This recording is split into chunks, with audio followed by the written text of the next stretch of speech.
Bonjour à tous et aujourd'hui on accueille Ornella. Bonjour. Qui est chanteuse et youtubeuse. Oui, c'est ça. Alors, est-ce que tu peux te présenter pour les personnes qui ne te connaissent pas encore? Je m'appelle Ornella, j'ai 20 ans et je suis actuellement en 3e année de fac de musique à Besançon. Et j'ai commencé à écrire des textes il y a 6 ans à peu près et aujourd'hui j'ai atteint un de mes objectifs, atteindre 1 million de vues sur une de mes vidéos. On a l'habitude de justement de demander à nos invités quels ont été leurs parcours scolaires. Donc, quel a été le tien? J'ai fait un bac S et puis après je suis allée directement en première année de fac à Besançon. Et puis là je suis en 3e année, l'année prochaine j'envisage d'aller à Dijon pour passer mon master en CAPES pour être professeur de musique plus tard. D'accord. Et Cool. depuis combien de temps, combien d'années tu es dans le monde de la musique? J'ai commencé la batterie en 5e et après j'ai appris le piano toute seule à partir du lycée. Et après j'ai commencé à composer vite fait comme ça, à poser des textes dessus et puis à les poster sur internet, tout simplement. Et c'est toi qui écris donc tes propres chansons. Oui, j'écris les textes, la musique et j'interprète. Et comment ça se passe l'écriture justement? Comment tu choisis les thèmes que tu vas aborder dans tes chansons? Je regarde souvent les infos, je regarde aussi ce qui se passe sur les réseaux sociaux, on m'envoie aussi des témoignages. Et du coup, je prends un sujet qui m'inspire, je parle aussi des fois de moi ou de mes amis ou de mon entourage. Et ensuite, j'écris un texte et je mets la musique par-dessus et ça vient souvent en 20 minutes, des paroles. Et après, j'enregistre directement et le soir, c'est posé sur internet. Par contre, tu choisis pas forcément toujours des sujets super faciles à aborder, hein. Non, je préfère les sujets assez sombres parce que comme à la radio, on entend souvent des musiques assez joyeuses, assez gaies. Personne n'a jamais pris l'initiative de faire des sujets un peu plus durs, réalistes que les jeunes peuvent vivre au cours de leur vie. Donc tu as déjà abordé le sujet de l'anorexie, Oui. du suicide, de la mutilation, c'est pas évident. Oui non mais moi ça me parle donc ouais, non, moi j'aime bien. Et ça peut te permettre d'évacuer quelque chose aussi, de le mettre en chanson. En fait, j'étais quelqu'un de très très timide, très réservé, et en fait la musique m'a permis d'évacuer ce que je pouvais ressentir, des mots, voilà, des problèmes, et puis je me suis rendu compte que ça aidait aussi d'autres personnes. Alors je me suis dit pourquoi ne pas aider que moi, aider d'autres ados qui vivent des problèmes tout aussi durs et difficiles, qui n'osent pas en parler. D'accord, donc c'est une thérapie. Différente, me dit mon papa. Et ces bruits tournent dans ma tête. C'est toi qui t'occupes donc également de la composition musicale. Oui. Comment ça se passe en fait? Donc tu écris d'abord et tu composes ensuite? J'ai d'abord la musique. Ah, t'as d'abord la J'ai musique, d'abord la d'accord. musique, comme ça me permet d'avoir le rythme et de trouver une mélodie pour poser le texte dessus, que ça colle bien avec la musique. Après, j'ai pas de grande notion de piano, donc du coup, je prends des bases. Pas de notion de piano, tu verrais ces vidéos sur YouTube. D'ailleurs, j'ai vu une reprise d'Adèle aussi, Ouais. à 4 mains. C'était magnifique ça. Oui, j'étais avec ma meilleure amie, on avait repris la musique. Et après, t'oses dire que tu sais pas jouer du piano. Je me débrouille, mais on va dire que quand on regarde plus précisément comment je tiens mes mains, c'est pas du tout comme il faut faire. D'accord. Mais voilà. Et on peut retrouver justement quelques-uns de tes titres sur iTunes. On en écoutera un d'ailleurs dans quelques instants. Ces titres, tu les as enregistrés en studio, donc comment ça se passe en enregistrement? En fait, on enregistre tout d'abord, je suis allée chez Laco. Voilà, Donc pour ceux qui ne connaissent pas, C'est un petit producteur de mon village qui m'a proposé de faire ça gratuitement, donc avec sa gentillesse. Donc on commence à enregistrer le piano. Ensuite j'ai posé ma voix par-dessus et après on a rajouté les instrumentales, la batterie, etc. On avait des idées au fil des minutes et puis après il programmait tout ça, mais il me faisait le mélange et puis ça sortait. une petite mayonnaise. Voilà, une petite mayonnaise qui fonctionnait plutôt bien. On peut retrouver aussi tes vidéos sur YouTube. D'ailleurs, t'es pas mal suivi sur les réseaux sociaux. 16 000 abonnés sur Facebook, plus de 50 000 sur YouTube. L'une de tes vidéos, Ta meilleure amie, a été visionnée plus d'1 million de fois. Qu'est-ce que ça te fait d'être autant suivi? Je m'en rends pas forcément compte parce que je reste quand même dans mon cocon familial. Mais c'est vrai que quand je reçois des messages des gens de toute la France, ça va même jusqu'au Québec, en Alsace, etc. C'est assez touchant. Après, je me rends pas compte. Donc pour l'instant, je reste zen par rapport à tout ça. Et les pieds sur terre.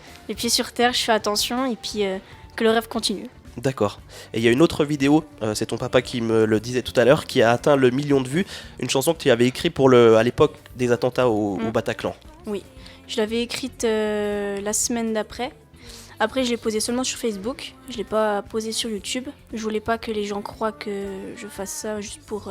Pour le buzz et pour Pour le surfer buzz. sur l'information en fait. Voilà. Et ça m'a beaucoup touchée. Je pense que ça nous touche tous. Et à chaque fois, la musique me permet de dire ce que je pense. Il y en a qui écrivent des textes, il y en a qui font des hommages, etc. Puis moi, c'était mon hommage à moi. Et ça a atteint, plus d'1 million de vues en une semaine. Chapeau. Dans ma tête, toutes ces voix résonnent, se répètent, sans voir le bout. Dans ma tête, toutes mes peurs m'agressent. Mon cœur. Tu n'as jamais eu envie de tenter ta chance dans des concours comme The Voice ou Nouvelle Star? Je me suis déjà inscrite à The Voice, mais en fait par internet, je pense qu'ils ne regardent même pas les vidéos. Après, j'ai reçu des réponses, j'y suis pendant 3 ans, mais je pense pas que ma voix est faite pour des concours de chant. Je pense que ce serait plutôt un concours de composition ou de création, peut-être que ça m'irait mieux. Après, j'ai fait un autre concours qui s'appelait Vocal Tour, D'accord. qui est en compagnie avec The Voice. Je suis allée là-bas, j'ai passé les premiers castings, mais j'ai pas été prise. Et puis, ça restait une bonne expérience, mais je me suis rendu compte que c'est pas fait pour moi. Et ils choisissent en fonction de ce qui les intéresse, c'est-à-dire le physique, c'est-à-dire quelqu'un qui a un style particulier, pas forcément le contenu. Il y a un vrai quota. que Hein. c'est ça. Il y a un quota de style de voix, style un peu rock, les jeunes, les moins jeunes, Enfin, il faut qu'il y ait un quota, donc s'il y a déjà plusieurs personnes qui sont dans ton style et que toi tu passes C'est la ça. 10e et qu'ils en prennent 5, bah... Ou avoir un look que tu vas retenir quoi. Et voilà, c'est ça. Ouais, après The Voice c'est censé être un peu à l'aveugle, mais bon, il y a quand Oui. même des pré-castings, hein, faut Oui, pas voilà. l'oublier. Donc, et puis il y a des quotas, c'est clair. Quand tu regardes ceux qui passent dans The Voice, tu vois bien qu'il y a plusieurs nationalités, il y a plusieurs types, il y a hommes, femmes, il y a tout âge. Enfin, il faut que ça remplisse les quotas, il faut que ça parle. Quels sont justement tes artistes préférés? Moi j'ai trouvé, la première fois que j'ai regardé l'une de tes vidéos, j'ai eu l'impression d'entendre Cœur de pirate. C'est un compliment parce que c'est une jolie voix. On m'a beaucoup identifié par rapport à sa voix. Donc à Oui. Cœur de pirate Oui, aussi. une voix assez enfantin. Ah. Assez, J'ai rien dit alors. Non, mais elle a une voix assez un peu enfant, un peu cristal, un peu pas une grande voix, donc on m'a comparé à elle. D'accord. Et j'adore sa voix, donc ça a été un joli compliment. Après, niveau musique, c'est pas ce que j'écoute. Mais je suis plus du genre Birdie, Adele, Sia. D'accord. J'aime beaucoup Ah Birdie Kyo. j'adore. Je sais pas si tu Ouais. connais Marie. Ouais. Après, j'aime beaucoup les chansons à texte, de tout. Après, je m'amuse souvent à regarder les traductions anglais-français. Et puis voilà, c'est aussi plus les grandes voix qui me touchent. Jason Walker, je sais pas si vous connaissez. Et puis... Non. Ah, Viens, voilà. on va se coucher. Ah, voilà. Et tu m'as dit aussi que tu avais chanté en anglais. On peut revenir un petit peu sur ça ou... Ça a été une catastrophe. J'ai pas du tout l'accent anglais. Et puis c'était des textes, il fallait que je trouve des rimes en anglais. Alors je prenais des trucs... ça voulait rien dire, je pense, si on le traduisait en français. J'ai vite arrêté, j'ai tout supprimé. D'accord. Faut dire qu'avec notre accent franc-comtois, on a un petit Hein peu du mal.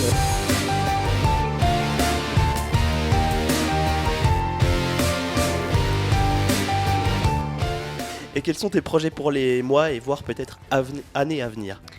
Pour rester dans le réalisme, je dirais l'année prochaine pour être prof de musique. Mais Il te sinon, faut combien d'années d'études? 2 ans, si tout va bien, si j'ai mon concours, si je redouble pas, etc. D'accord. Et plus tard? Parce que tu as un projet d'album aussi. Oui, mais c'est plus un projet dans le domaine de la passion. Faire quelque chose à côté de mon travail. Là, si je veux gagner ma vie, vraiment être sûr d'être posé, ce serait être prof de musique. Mais dans l'idéal, oui, ce serait faire des concerts, partir en tournée. Et toi, on a déjà fait des concerts d'ailleurs?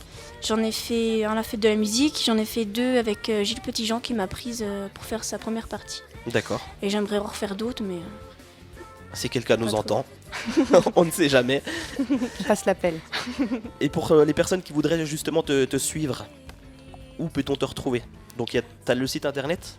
oui, Bah d'ailleurs, sur le site internet, on peut il y a tout. te retrouver partout. Il faut juste cliquer ordelatempesta.com.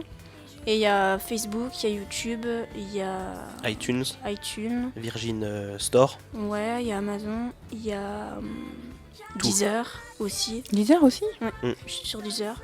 Et puis voilà. Après, où on me suit le plus, c'est plus sur Facebook et YouTube. D'accord. Et t'as beaucoup d'interactions avec tes fans, tes abonnés? J'ai même créé des amitiés avec certains, au début. Ouais. Et puis j'essaie de répondre au maximum aux messages que je reçois. J'en reçois à peu près 50 à 100 par jour, donc c'est Ah oui. un peu dur. Oui. Donc des fois, je prends du temps à répondre, mais j'essaie au maximum. Puis quand je mets des statuts, etc., je leur réponds. Voilà, je mets des photos. Enfin, c'est un contact assez proche. C'est pas, voilà, je mets pas un truc et puis je m'en fous. D'accord. J'essaie de correspondre avec eux le plus possible parce que c'est quand même grâce à eux si j'ai des vues, si ça marche et puis voilà. Et tu disais que tu faisais pas ça pour l'argent.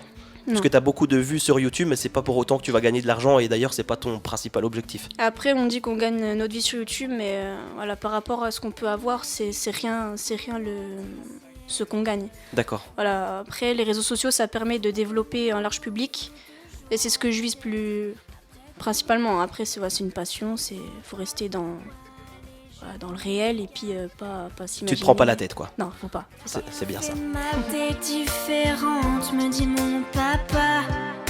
Et ces bruits tournent dans ma tête. Tu donnerais quoi comme conseil à Marie pour Après, moi, au départ, percer dans le milieu? Changer de voix. Non, et moi je t'ai déjà entendu chanter, franchement c'est sympa. Donc, comme conseil, Après, au départ, moi, j'étais très très timide, hein, donc très réservée, donc jamais j'aurais cru qu'un jour je monterais sur scène et je chanterais une chanson. Je pense que j'ai pris l'initiative, voilà, je me suis dit, y a rien à perdre. Les gens vont critiquer, les gens vont peut-être aimer, donc il faut se Dans stimuler. ma tête, toutes mes peurs, ma Ça a plu, graisse, puis mon faut